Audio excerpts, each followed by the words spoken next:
you'll be able to catch the recording. So welcome everyone to Essentials for Peace and Balance. And we are on here to be able to share some ideas for the Resilient Soul series is what it's called for 2024.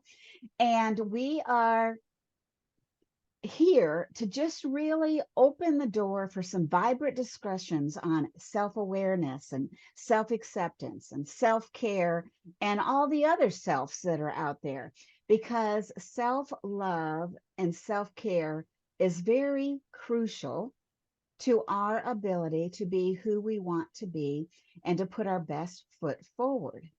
So these resilient soul interviews are for experts, for enthusiasts, or really anyone who would like to share their powerful personal story with us. And so I'm here today with Charlotte, and she is going to share a bit about what she does. She has an amazingly calm voice. And you'll see why that comes in handy with what she does. She loves to help people with self-care and nourishing their body, mind, and soul so that they can feel whole. She also is a proponent for self-trust, building a strong relationship with ourselves and self-empowerment. And so we're here today. She is a physiotherapist and a health coach, and she's passionate about using neuro drills to help ambitious, overwhelmed, mostly female professionals bust stress and for good. And that's by rewiring their limiting beliefs and breaking the cycle of people pleasing and perfectionism so that they can start saying yes to themselves, so that they can confidently create a lifestyle and relationships that they desire. It's not just about us, it's about the people we interact with. So, Charlotte, I know that you live in Vancouver Island, British Columbia, and would you like to just give us a little bit more of a bio about you and what you do? Sure. Thanks so much for having me here, Cindy. You're welcome. Watch out, everyone. I may put you to sleep with my calm voice. Hopefully not. As Cindy said, yeah, I'm a physiotherapist and I've been working in clinical practice for just over 10 years now and have made a transition towards coaching because I just found that as a physiotherapist, we were always encouraged to treat holistically. And Mm, our scope of practice does not include treating emotional or mental issues in our clients. So it's a bit limiting. You can treat them for the physical and then refer them on, which is why I think for myself, as well as some of my other colleagues I know who are really good at education and who want to provide client-centered care, it feels a bit small sometimes. So mhm. the thing that I love about coaching, which I think Cindy also probably enjoys, is that you get to see the whole person, and it does. Stress can impact every area of your life. It's not just work, but your relationships, your mental health, your physical health, your spiritual health. So when we are able to take a deeper look at the beliefs that we have, even past traumas that we've experienced, and then learn how to resolve those and clear them, it just makes everything so much easier and it creates this resilience in us. Exactly. And resilience is one of the big words in our Facebook community. And it's like we want to cultivate and maintain that resilience. So, together as a group, and as you know, and as you've mentioned, it really is, I think, easier to accomplish when you have someone right alongside of you. It does take a lot of inner work. But when we're talking about nervous system regulation, which is the topic for our little chat here, it takes some special techniques. It takes knowledge um, and some expertise in the area. And Charlotte, you have that, and I'm just so excited to learn about it and to share it with the people in the group. I noticed that there are several people that are watching on Facebook, and thank you guys for joining us. I see Sharon and Carol Freeman are on here as well. So, and there's a third person that's on here, but it's not telling me who it is. So we'll catch up with you later. But we're talking about nervous system regulation. So Yeah. can you just kind of give us a brief, which I don't know if you can be brief on that topic, but kind of a brief description or definition of what nervous system regulation is? Sure. Good question. Probably a good starting place. So, Yeah. our nervous system, for those of us who aren't as familiar, it is basically our brain and our spinal cord, and then all the nerves that leave the spinal cord that go out into our limbs, our trunk. And this is the way that we are able to take in information from our environment, process it, and then create output so that we can interact with the environment and then respond to it. And all of this is using electrical signaling, and we collect that information through different receptors. So that's just like your eyes, your inner ear, your vestibular system, your ears for hearing, all of the receptors for touch and taste, smell. We also have a lot of inner receptors that tell us about what's happening. So if you can feel your stomach grumbling or you can feel your heart racing, those are also giving us information about our environment and about maybe our emotional or mental state too. So the idea of nervous system regulation, I explain it as like there's kind of a spectrum. So we can be more on an activated side, which in simpler terms is your sympathetic nervous system, so that fight, flight, or freeze response, Mm. or a more relaxed side, our rest and digest parasympathetic nervous system.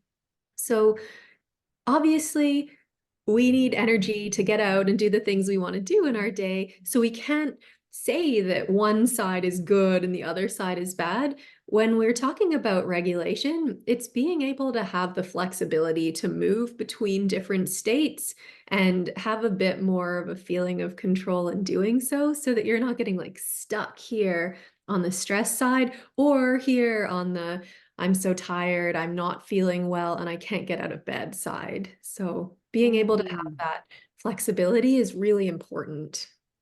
And you know what? This group is full of a lot of overachievers. I see Billy joining us too. Hi, Billy. Or you say Um, Billy's an overachiever. and so, and that's not all who's in here, but a lot of myself included, we can relate to that, those different types of reactions and getting stuck in one or the other. You know, Mhm. and so I like that you brought that up and that there is being able to regulate that. And I think a lot of times when we get stuck in a state of anxiety or depression or fatigue, we feel sometimes like we don't have any control over it. It's just our body taking over, which in Mhm. essence it probably is, and you could speak more to that. But Mhm. knowing that there are tools out there to regulate that we can do some self-regulation. We've been Mhm. talking about all these different self things, but self-regulation to me is key. We teach a lot of self-regulation in the classroom, you know, as a teacher and specifically in special education. Self-regulation is really important. And I know that that is a component of the nervous system regulation. There's certain things we can't control, certain things that just happen because of the way, like you said, those electrical impulses. And so, based on your experience, and a time when maybe, from what I understand, there was a time when there was some shame and pretty much low self confidence in your career, um, and some other things that kind of put you in a tailspin. And Mhm. that can wreak havoc on our nervous system. So, would you be willing to share a little bit about your journey and how that you can resonate with people in this community that might be in a similar state right now, where they just feel like their nervous system is all over the place sometimes. Yeah, absolutely. One of the responses that I didn't mention with the fight, flight, freeze would be the fawn response. And that's technically not one of the initial responses, but it can be an adaptive response to stress. So that would be behaviors like people pleasing and perfectionism. And I can Mm, certainly relate to that. So the incident that, yeah, I think it can be fairly common. The incident that Cindy was referring to, I had been in this new job and was really excited and, wanted to prove myself and be as good as possible. And then something happened where there was like a disagreement at work, and it was way more stressful than it probably needed to be. And I got sent into this spiral of shame and just feeling like really mm, bad about myself and not knowing what to do to get out of it. And at that time, I wasn't doing any of this personal development work. It was basically what prompted all of this to start happening. mm, But it's been really useful because you're right. You get kind of stuck in these states sometimes and you don't know what to do about it. You just know you don't feel good. And there's this feeling of not being able to do what you want to do or knowing where to go next. So for me, it was helpful to start seeing a counselor at that time. And she was mhm, really useful in kind of providing a mirror and then helping me to understand, oh, okay, like these are some experiences from my past that were probably triggered in this particular event. Oh, this event might feel much bigger than it actually was because it was reminding me or mm, my nervous system or unconscious mind of other things that had happened. And when we can go back to those like earlier experiences or the root causes and learn how to resolve those, that allows you to go forward in a much more resilient way so that you're not constantly getting these reminders that have disproportionate effects on how you are or how you're feeling. So, mm. yeah. Yeah, And that is interesting that you use that word disproportionate.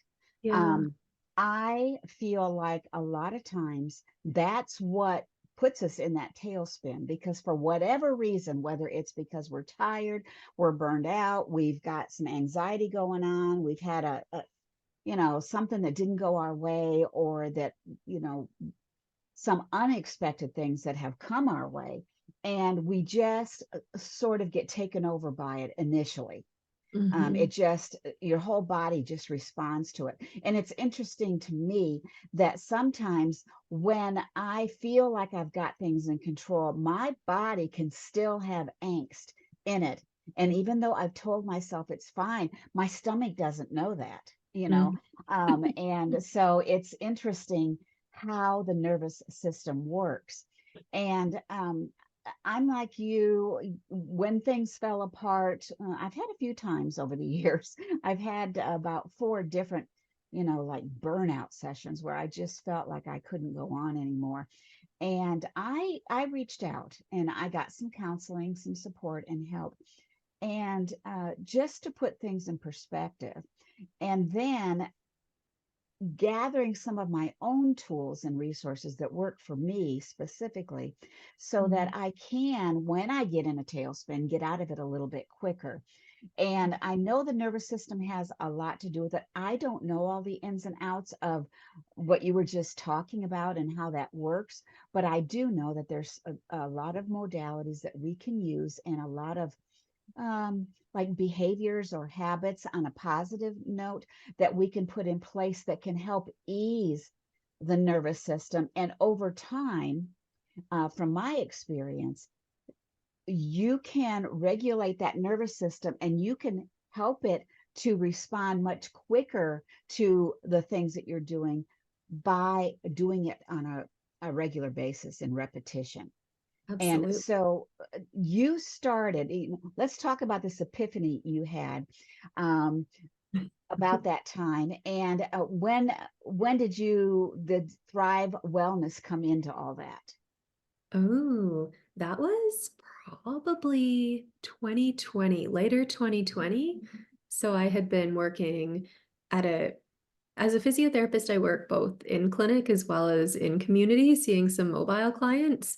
And I decided, okay, I would like to have my own mobile business. So the first iteration of Thrive Wellness was as a mobile or community-based physiotherapy solo Hmm. business. And then I just like the name. So Yay.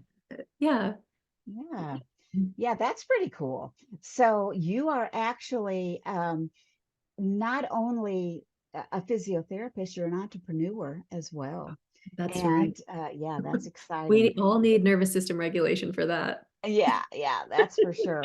And there's a lot of people in the group that are also, kind of multi-passionate like Yeah. we are. Yeah. So there's more than one thing going on. And so this is another reason why I thought it would just be a great topic, because whether you are juggling businesses or a job, or you're at home and you're juggling life or kids or, age, as you get older and you start losing some of the mobility or the skills or whatever that you used to have, it's so important to be able to tap in to these modalities and to have someone that you can kind of bounce ideas off that is skilled in that field. And I have worked with a physiotherapist, I think in isn't that similar to a physical therapist in the United States? We just call it physio in Canada, and I know in the States it's physical, but it's the Yeah, same. Yeah. yeah, that's what I was thinking. So let's just continue on talking about this journey and how you can help people who are feeling burned out or overwhelmed be able to gain some traction in their work and personal lives through this nervous system regulation. Yeah. Before I forget, I wanted to come back to something that you had said, which was struggling with age. And actually, something that I learned within the last couple of years is that when our nervous system responds to input, which you were just talking about, how you can practice something and then it becomes easier, you're describing neuroplastic adaptation. So that's the ability of your nervous system to rewire itself either towards something that you want or sometimes towards something that you don't want. So maybe, for example, if you have a thought that makes you nervous, and then you think it more, it can create that spiraling effect to up your anxiety. Whereas if you're doing, let's say you're doing yoga or breathing on a regular basis and you're teaching your nervous system how to get to a calmer, more regulated place, then you're wiring in that direction. So the interesting thing, which I think you might appreciate, is that the rate of neuroplastic change is the same regardless of whether you're 20 or whether you're 80. You just need new stimulus. I did not realize that. Yeah. I So as really honestly didn't. yeah. I knew that the neuroplasticity, we studied that, when we were in Mhm. education courses, and especially in special education and with brain injuries, students with brain Yeah. injuries and Yeah. things, and regrowing. But I didn't know. Now you just gave me a big boost. Yeah. So Yeah. I can't blame it on that then, can I? I'm afraid that is no longer an excuse, Cindy. Sorry. But Oh. it is thought to be harder because you need novel input. And the idea is, well, of course, by the time somebody's 80, they've had more exposure to different experiences than somebody who's, say, 20. So if as long as you can find new things to Mm-hmm. show to your nervous system, then you will continue to enjoy that nice high rate of neuroplastic adaptation. Yeah. Yay, So yay. look at you. That's You're learning how to do all of this tech and figuring out calls and interviewing people. I think you're on a roll here. You're going to be just fine. good. And I think that is true, that as long as we keep moving and exploring new and different things, Yeah. people don't, I think, necessarily understand the idea of novel stimulus. They think if they just keep busy, Mm-hmm. that's what it takes. But really, the retraining and the growing and stuff comes when it's new, you Mm-hmm. know, and new and improved maybe. But and it doesn't have to be, I would not think it has to be anything major. Just a gentle new direction Yeah. can You help could us start. to, Yeah. yeah. I was gonna say, like, change your route home from work or something. Just see different things or listen to different music than you're used to. A new Mm, podcast or something on your commute. It would be pretty easy to do that. And you would be able to start, like, yeah, changing your brain in a good way. yes, well, and we're talking about the brain, so that's pretty cool. And I brought up the age business. But when you talk about additional stressors that come in that have nothing to do with age, but Hmm. something that happens regardless of when you have a situation at when you first started your new job, or I find out that I have a family member that is extremely ill, and I'm going to start being a caregiver or something. These things that come in and completely shift what we had thought, the direction we thought we were taking. Is that something that can also be kind of eased into with nervous system techniques, regulation techniques? Sure. I think I'm happy to share. We can go over a technique or something. I wanted Sure. to show people or give them this analogy that there's an online company called Z Health, and they do training in functional neurology. Super fascinating, really well done. And they always use their threat bucket analogy. So if you imagine there's this bucket, I could use my mug. There's a bucket, and this bucket is your nervous system. So it's taking in all this information from your eyes, your ears, your taste, your smell, and then as well as thoughts, how much sleep you've had, the foods, the drinks that you've Mm, had. And all of this goes into your nervous system, into your brain, and there's this threat detector in our brain called the amygdala, and the amygdala filters through this information, and if it decides something seems dangerous or threatening, because we're so survival oriented, imagine that this water level starts to rise in the bucket, and all of the dangerous threat, and it might not really be dangerous, it might be, like you said, a stressful conversation or some kind of work deadline coming up, or it could be the illness of a family member. Higher water levels create this extra sense of danger. So your brain has this little, imagine the bucket has a little faucet coming out of the side, and it's letting off some of that water, and it releases the outputs in terms of it ends up being some kind of unwanted neurological output. So that could be like anxiety, pain, headaches, mm. like stress, insomnia, anything that kind of captures our attention to make us change what we're doing. So in To this, lessen the threat, yeah. it So it thinks. eases it off and it says, Wow. okay, we need you to do something about this now. So we can change our inputs to lower the water level so it doesn't get high enough to create that water coming out of the spout in producing the outputs that we aren't really enjoying. So Wow, that is fascinating. it's a fun analogy. And I think Yes, it's I so had broad never that heard of it it put that encompasses. way.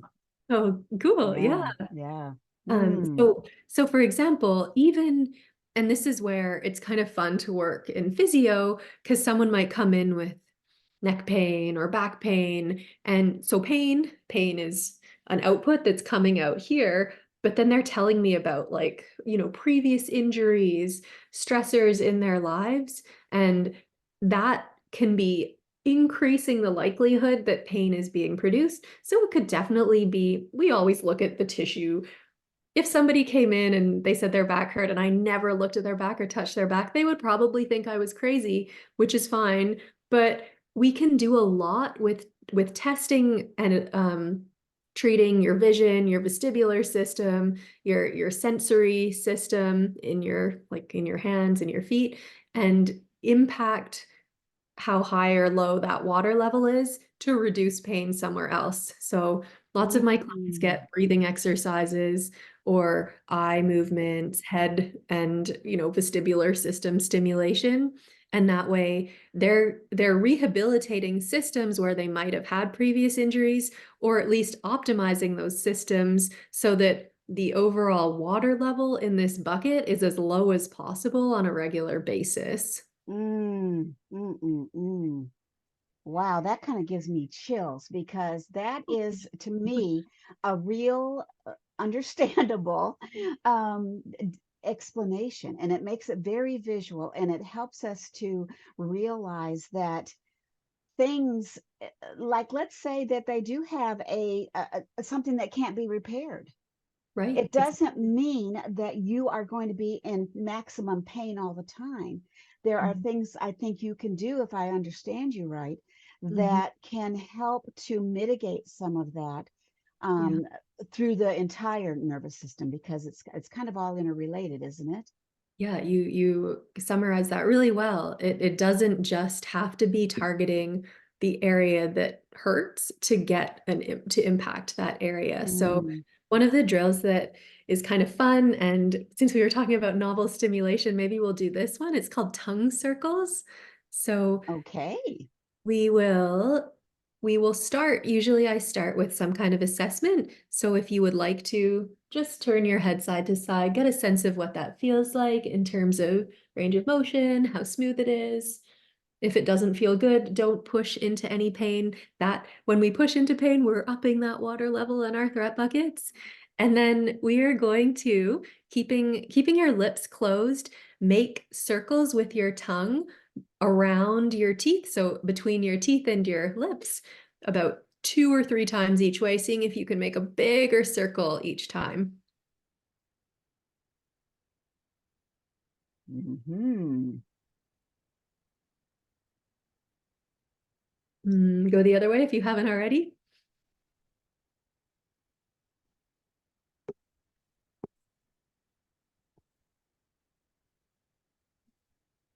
Mhm. There you go. And then take a breath in and out. Just give your nervous system a chance to catch up. And then retest and see what your neck feels like.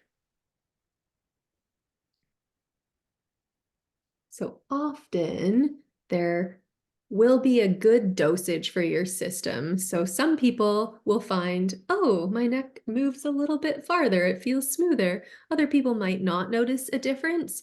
And for some people, maybe it's worse. Maybe you have a cold sore, or maybe you've cut your Mm. tongue or something, and that was more of a threatening movement. So you may have to play with more repetitions, fewer repetitions, smaller range of motion, but we can use different movements like our tongue to change other areas of our body, because the nervous system is continuous and the impact of playing with one part of it has effects on the rest of the system too. Does that make sense? That does make sense. And, I sometimes, like just now, when we did that exercise, I could feel it back here Mm, releasing just nice. by doing it. And I could feel it up in here because I have, tight jaws Mhm. often because I grit my teeth. And just doing that, I felt a release in my jaws. Nice. So it's interesting. And so in your coaching program, then what type of systems do you have in place that you help people with? Do you offer courses, or is it more like just one-on-one interactions and kind of problem solving? What does that look like? At the moment, it's a combination of one-on-one as well as group coaching. So with the group coaching, I don't know if I told you this, but the name of my program is Rewired for Resilience. So it would be on theme with your current theme. Yeah. And in it, we go through, there's a lot of kind of goal setting and figuring out where you are and where you want to go to create awareness around your habits, as well as then looking at the different stress responses, we do a lot of work around how to find regulation first, because when we do get into the work of rewiring limiting beliefs or limiting decisions, it's really it's much easier when you can go into it feeling calmer and more regulated to access the unconscious mind. Because if you're in a stress state all the time, your results just won't be as optimal, let's say. So we want to Hmm. be able to regulate first and find the exercises that really work well for your nervous system. And then we get into removing or releasing negative emotions again, so that they aren't like disproportionate or unwarranted when you are in potentially stressful situations, or maybe even dangerous or traumatic situations. You are able to have more capacity to deal with stressors in your life.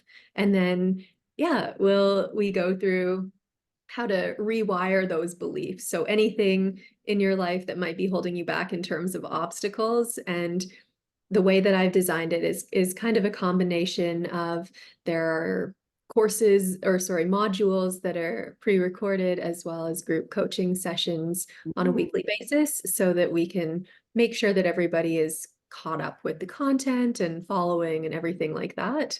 And then the one-on-one coaching is as I have time, as my schedule permits, but helping people to do that in a more individualized way, Hmm. particularly with certain issues that maybe they don't feel as comfortable in a group setting talking about. So Yeah. I enjoy both a lot. I think the one-on-one feels very much like what I would love to do with all my physio clients, but don't necessarily get the chance to because of our scope of practice. So it's a nice way to help people and maybe connect in a way that, yeah, is what I enjoy.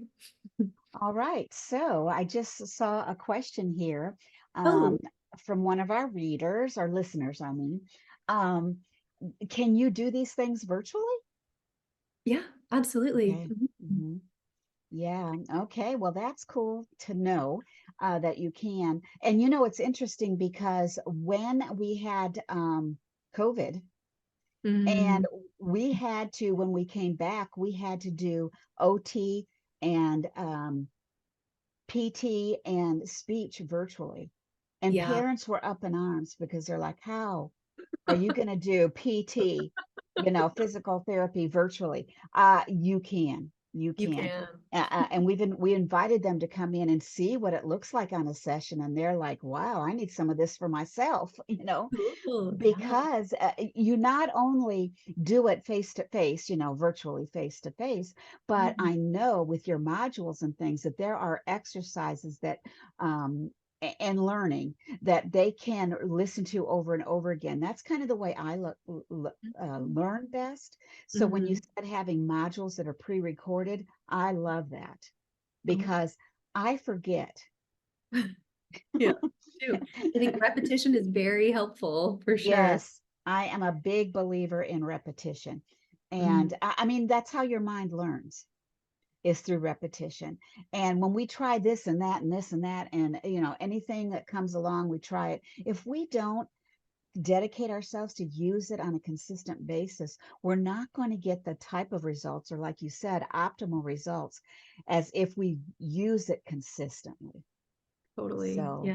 and I don't know, I don't think there's probably a rule of thumb as to how long it takes to regulate the nervous system, because I know in our muscles and things, our body, they have memory.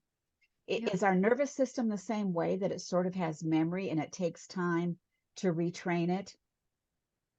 It's very similar. The reason why your muscles have memory is because the what we'll tell people when we're working on strengthening, for example, is that you won't start to see like, muscle, like an increase in muscle size is called hypertrophy. So muscle hypertrophy probably takes 4 to 6 weeks, but you might start to lift more or feel more coordinated in whatever movement you've been training Mm, in like 2 weeks. And that's because of the neuroplastic changes of you giving more stimulation to those muscles. And so it's the same. It really depends on how often you're using it to start rewiring those pathways.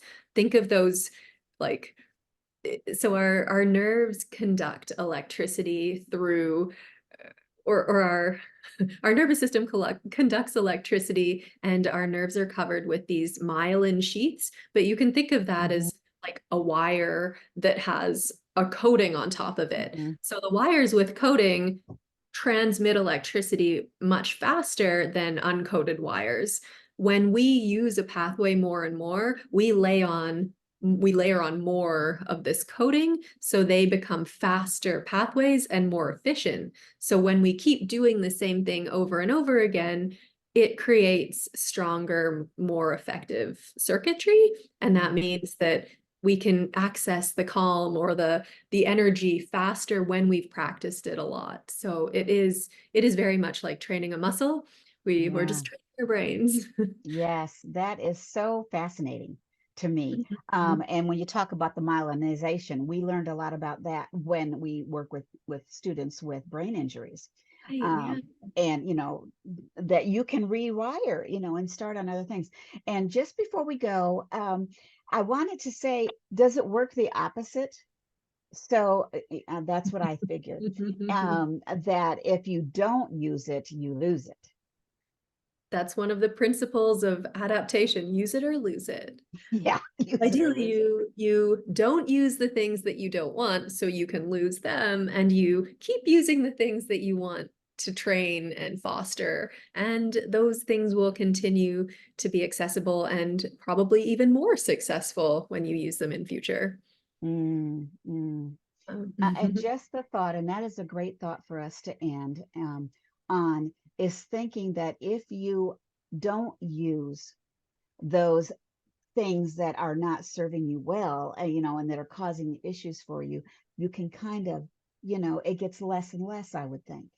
Yeah, one of the examples that, as someone I have glasses, but I usually wear contacts.